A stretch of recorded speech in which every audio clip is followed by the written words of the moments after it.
আজকের এই ক্লাসে আমরা ক্লাস 7 ব্লুজুমের লেসন 10 দি ইকুইং গ্রিন যেটি লিখেছেন উইলিয়াম ব্লেক এই কবিতাটি শুরু করব। তো এই ক্লাসে শুধুমাত্র এই কবিতার যে সম্পূর্ণ অনুবাদ সেটা করানো হবে এবং পরবর্তী ক্লাসে এর অ্যাক্টিভিটিগুলো করানো হবে। আজকের পেজ নাম্বার হচ্ছে 98 এবং 99। তো শুরু করি। প্রথমে এই কবি সম্পর্কে আমরা কিছু জেনে নিই যে উইলিয়াম ব্লেক, ঠিক আছে। তো এই কবিতাটির নাম দি ইকুইং গ্রিন, এটা কেন হয়েছে আমি একটু পর বলছি। প্রথমে কবি সম্পর্কে জেনে নিই।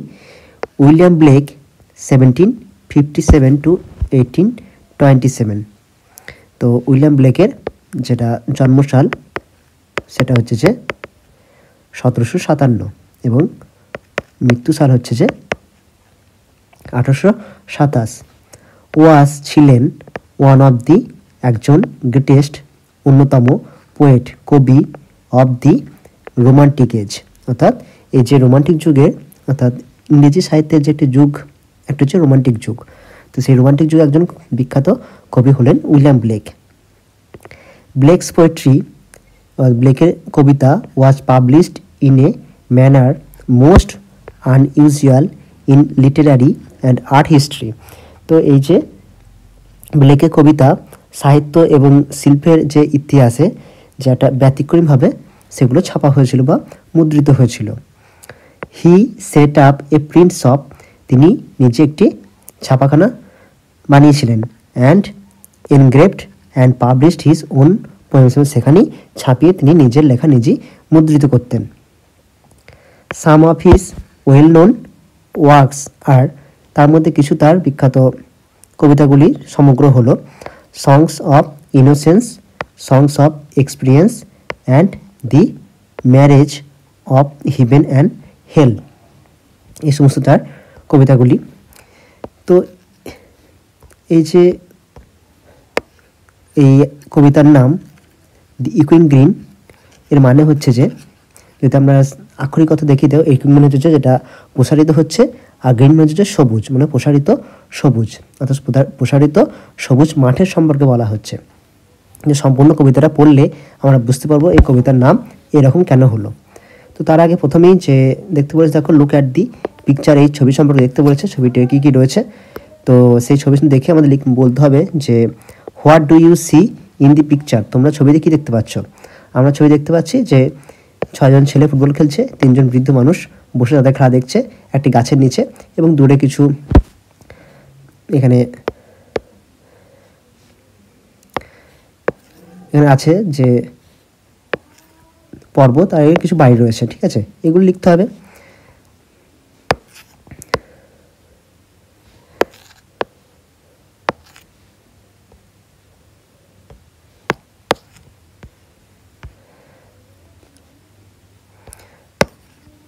এটা মোছা হচ্ছে না কি জন্য, কি হলো, যাই হোক। তো এখানটা করে তারপর বলেছে what are the children doing, ছেলেরা কি করছে। তো the children are playing football, ছেলেরা ফুটবল খেলছে।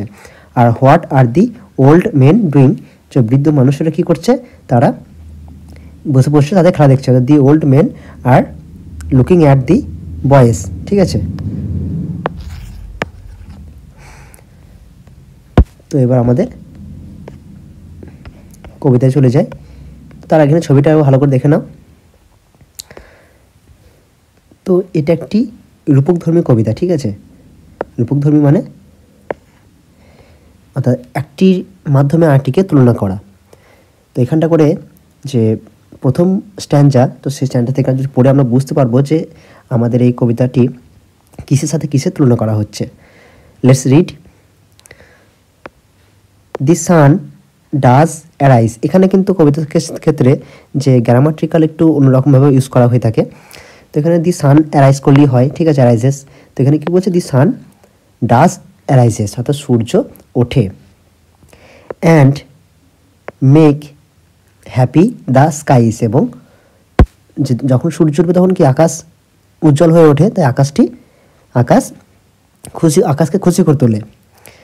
দি মেরি বেলস রিং এবং তারপর কি মেরি মানে হচ্ছে আনন্দ, আনন্দের, বেলস মানে হচ্ছে ঘন্টা, আর রিংস মানে হচ্ছে বাজে, অর্থাৎ যে আনন্দের ঘন্টা বাজে। টু ওয়েলকাম দি স্প্রিং, অর্থাৎ সেই বসন্তকে স্বাগত জানাতে। দি স্কাইলার্ক অ্যান্ড থ্রাসেস, অর্থাৎ স্কাইলার্ক এবং থ্রাস দুই ধরনের পাখি। তো স্কাইলার্ক বলতে এখানে যেটা ভরত পক্ষী বলা হয়ে থাকে, আর একটা থ্রাসেস হচ্ছে এক ধরনের গান গাওয়া পাখি। তো সেই পাখিরা কোথায় থাকে? The birds of the Bush, অর্থাৎ যে ঝোপের পাখি, সিং গান করে, লাউডার অনেক জোরে, অ্যারাউন্ড মানে চারিদিকে, to the bells cheerful sound, অর্থাৎ সেই ঘণ্টা ধ্বনির সমুদ্র ধ্বনির সাথে।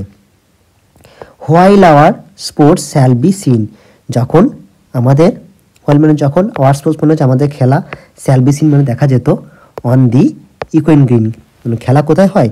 সবুজ মাঠে, প্রসারিত সবুজ মাঠে তখন আমাদের খেলা দেখা দেয়। তো এখানটা করে প্রথম স্ট্যান্জাতে আমরা দেখতে পাচ্ছি যে সূর্য উঠছে, সকাল হচ্ছে, আকাশ উজ্জ্বল হচ্ছে, আনন্দের ঘণ্টা বাজছে, পাখিকে ডাকছে, বসন্তকে স্বাগত জানাচ্ছে, তারা গান করছে এবং যে আমাদের খেলা শুরু হচ্ছে। এখানে বলতে চাইছে যে মানুষ জন্মের পর থেকে এখানে যে সূর্য ওঠাটা, যে মানুষের মানে দিন শুরু হচ্ছে, সেটা হচ্ছে জন্ম। সকাল হচ্ছে মানে কোনো মানুষের জন্ম হওয়া। জন্ম হলেই কি হয়? কোনো মানুষের বা কোনো বাচ্চা জন্ম হলে তখন তার পরিবার এবং আত্মীয় স্বজন কি হয়? খুবই আনন্দিত হয়। তো যখন সকাল হয় তখন কি আকাশটা, এই যে হ্যাপি মানে আকাশটা আনন্দ করে তোলে আকাশকে। তো যখন মানুষের জন্ম হয় তখন পরিবারকে যেমন আনন্দ করে তোলে, সেরকমই ওটা তুলনা করা হচ্ছে। তখন আনন্দের ঘণ্টা ধ্বনি বাজছে, বসন্ত আসছে, পাখি ডাকছে, ঠিক আছে। এবার কি হচ্ছে? তখনই আমাদের জীবন শুরু হচ্ছে। কোথায়? সেই প্রসারিত সবুজে, অর্থাৎ সেই আমাদের জীবনের যে মেন মাঠ, তো সেখানে আমাদের জীবনটা শুরু হচ্ছে। এখান থেকে তুলনা করা হচ্ছে আমাদের জীবনের সঙ্গে এই যে সারা দিন সকাল শুরু হচ্ছে তার সাথে। বোঝা গেল? এটা প্রথম স্ট্যান্জায় গেল। দ্বিতীয় স্ট্যান্জাতে এবার আমরা পড়ি। ওল্ড জন, ওল্ড মানে বৃদ্ধ, জন মানে হচ্ছে একজন মানুষের নাম বলছে, উইথ হোয়াইট হেয়ার, যার সাদা চুল। অর্থাৎ সাদা চুল কখন হয়? যখন মানুষ বৃদ্ধ হয় তখন পেকে যায় চুলগুলো। তখন বলছে যে বৃদ্ধ জনের পাকা চুল, ডাজ লাভ অ্যাওয়ে কেয়ার, অর্থাৎ আনন্দে হাসছে। সিটিং বসে আছে কোথায়? আন্ডার নিচে, কোথায়? দি ওক, অর্থাৎ ওক গাছের নিচে বসে রয়েছে। এবং তার সাথে কে রয়েছে? দি ওল্ড ফক, ফক বলতে এখানে পিপলের কথা বলা হচ্ছে, তার সাথে যে তার বন্ধুগুলো রয়েছে। এই ছবিতে তোমরা দেখতে হবে যে একজন তার দুজন বন্ধুর সাথে বসে রয়েছে। এখানে তাকে জনের সঙ্গে তুলনা করা হচ্ছে, যার মাথায় সাদা চুল রয়েছে, এবং সে তার নিজের যে বৃদ্ধজনের সাথে বসে রয়েছে, তারা ওক গাছের নিচে বসে রয়েছে। তারপর কি হচ্ছে? দে লাভ, তারা হাসছে। তারা বলতে এখানে এই যে ওল্ড জন, অর্থাৎ বৃদ্ধ জন, ঠিক আছে, বৃদ্ধ জন এবং তার সাথীদের কথা বলা হচ্ছে। অ্যাট আওয়ার প্লে, আমাদের খেলা দেখে। অ্যান্ড এবং শুন, খুব তাড়াতাড়ি, দে অল সে, এবং তারা খুব তাড়াতাড়ি বলে উঠছে। তারা কারা? সেই বৃদ্ধ জন এবং তার বন্ধুরা। সাচ ওয়ার দ্য চয়েস, অর্থাৎ ঠিক এইরকমই আনন্দিত ছিল। হোয়েন, যখন, উই অল, আমরা সবাই, আমরা কারা? এখানে আমরা বলতে এখানে ওই ওল্ড জন, বৃদ্ধ জন এবং তার বন্ধুদের কথা বলা হচ্ছে। তারা কথা যখন বলছে তাদের নিজের কথা বলছে। তখন কি বলছে? যখন আমরা সবাই, গার্লস অ্যান্ড বয়েজ, যখন আমরা ছেলে এবং মেয়ে ছিলাম, অর্থাৎ কি তখন তারা যখন অনেক ছোট ছিলেন। ইন আওয়ার ইউথ টাইম, অর্থাৎ তখন তাদের সেই ছোটোবেলার সময়ে।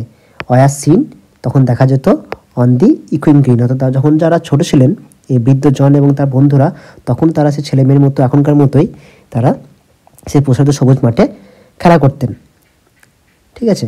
কিন্তু এখন তারা বৃদ্ধ হয়েছেন, তাই তারা বসে বসে ওনারা এই যে এখন বাচ্চাদের খেলা দেখছেন। দ্বিতীয় স্ট্যান্জায় গেল। এবার তৃতীয় স্ট্যান্জাতে মেন যে পার্ট, এখানে বুঝতে পারবে।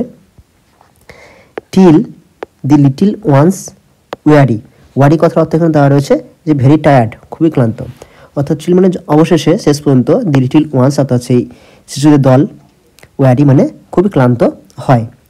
এখানে বলছে যখন খেলা শেষ হয়, মানে কি, যখন দিন শেষ হয়ে আসছে, বিকেল শেষ হয়ে আসছে, তখন সবাই ক্লান্ত হয়ে যাচ্ছে, ছেলেরাও খেলা করে ক্লান্ত হয়ে যাচ্ছে। সেই রকমই যে আমাদের জীবনে যখন শেষ পর্যায়ে আসে, অর্থাৎ বৃদ্ধ পর্যায়ে, তখন কিন্তু আমাদের খেলাটা, অর্থাৎ জীবনে যে খেলা, সেটা শেষ হয়ে আসে এবং আমরা আস্তে আস্তে আর তার মধ্যে কোনো আনন্দ থাকে না আমাদের মধ্যে।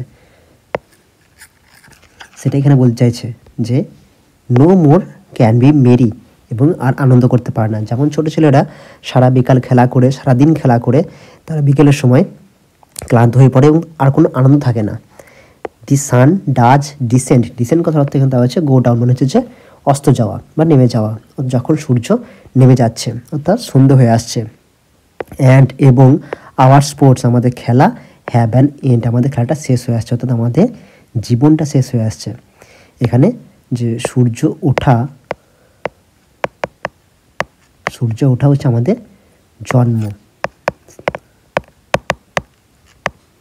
আর যে সূর্য অস্ত গেল সেটার সঙ্গে তুলনা করা হচ্ছে আমাদের মৃত্যু। এটাই হচ্ছে রূপকধর্মী কবিতা। তো সূর্য উঠছে, সকাল হচ্ছে, সারাদিন যে কাজকর্ম, সেগুলো সমস্ত জীবনের সঙ্গে তুলনা করা হচ্ছে। যখন সূর্য আবার অস্ত যাচ্ছে, তখন সেটা আমাদের মৃত্যু চলে আসছে। খুব সুন্দর কবিতা এটি, উইলিয়াম ব্লেক লিখেছেন। এই যে সূর্যকে দিয়ে কি সুন্দর তুলনা করেছেন। তারপর কি হচ্ছে, round the lapse of their mother, অর্থাৎ তাদের মায়েদের কোলে এসে শুয়ে পড়ছে। এখানে একটা কথা বুঝতে হবে যে উইলিয়াম ব্লেক তিনি একজন খ্রিস্টান, ঠিক আছে। তো খ্রিস্টানরা কী করেন, খ্রিস্টানরা তো মানুষকে কবর দেন, তাই তো, মানুষকে কবর দেন। তখন কী হয়, তারা তাদের কবরটি মাটির নিচে থাকে, অর্থাৎ মাটি হচ্ছে যে প্রকৃতি, আমাদের মা, তো মায়ের কোলে তারা শুয়ে পড়েন। তার জন্যই এখানে কবি বলছেন যে যখন খেলা শেষ হয়, আমাদের জীবনটা শেষ হয়ে যায়, তখন আমরা আমাদের মায়ের কোলে শুয়ে পড়ি। মেনি সিস্টার অ্যান্ড ব্রাদার্স, অনেক মানে সব ভাই বোনেরা, অর্থাৎ তার আশেপাশে যখন কবরস্থানে তার অন্যান্য ভাই বোনেরা কিন্তু থাকে, অর্থাৎ আরও ছেলে, অর্থাৎ আরও মানুষজন থাকে যারা মরে গিয়েছেন, তারা মায়েদের কোলে শুয়ে পড়েছেন, রেস্ট নিচ্ছেন। Like birds in their nest, ঠিক কীরকম, যেমন পাখিরা তাদের বাসার মধ্যে থাকে, ঠিক সেই রকম। এখানেও একটা তুলনা করা হচ্ছে যে যখন সকাল হয়, তখন পাখিরা তাদের বাসা ছেড়ে বেরিয়ে যায়, বাসা ছেড়ে চলে গেল, ঠিক আছে, ছেড়ে বেরিয়ে গিয়ে সারাদিন পরিশ্রম করার পর সন্ধ্যের সময় ফিরে এলো, তার বাসার মধ্যে আবার ফিরে চলে আসলো। এই যে বাসার মধ্যে ফিরে আসা, অর্থাৎ যে আমাদের জীবনটা, যে জন্মের পর থেকে আমরা অনেক কাজ করেছি, অনেক কিছু করেছি, এবং শেষ পর্যন্ত আবার আমাদেরকে ফিরে আসতে হলো আমাদের সেই মায়ের কাছে, সেই কোলের মধ্যে। ঠিক সেরকম তুলনা করা হচ্ছে এই পাখিদের সাথে আমাদের জীবনটাকে। আর রেডি ফর রেস্ট, তারা প্রস্তুত হয়েছে বিশ্রাম নিতে। অ্যান্ড এবং স্পোর্টস নো মোর সিন, এবং কোনো খেলায় দেখা যায় না। On the darkening green, darkening হচ্ছে অন্ধকার, অর্থাৎ যখন সূর্য ডুবে গেল, তাহলে তখন তো আর সবুজ মাঠটাকে আর সবুজ দেখা যাবে না, তখন সেটাকে অন্ধকার দেখা যাবে। তাই তখন যে অন্ধকার, সেই সবুজের মধ্যে, প্রসারিত সবুজের মধ্যে, কিন্তু তখন আর কোনো খেলা দেখা যাবে না, অর্থাৎ যখন জীবন শেষ হয়ে আসে, তখন জীবনের খেলাটাও শেষ।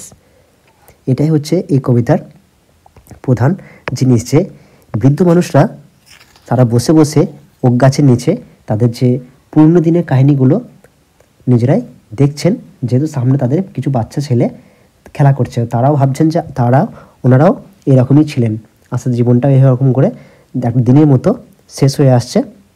যেমন সূর্য উঠছে, সেটা মানুষের জন্ম হচ্ছে, সারাদিনের পর শেষে সূর্য ডুবে যাচ্ছে, মানুষের মৃত্যু হয়ে যাচ্ছে। তো আজও কবিতাটা এখানেই শেষ হচ্ছে। আশা করছি তোমাদেরকে বোঝাতে পেরেছি। এই পরবর্তী ক্লাসে এর অ্যাক্টিভিটিগুলো করানো হবে।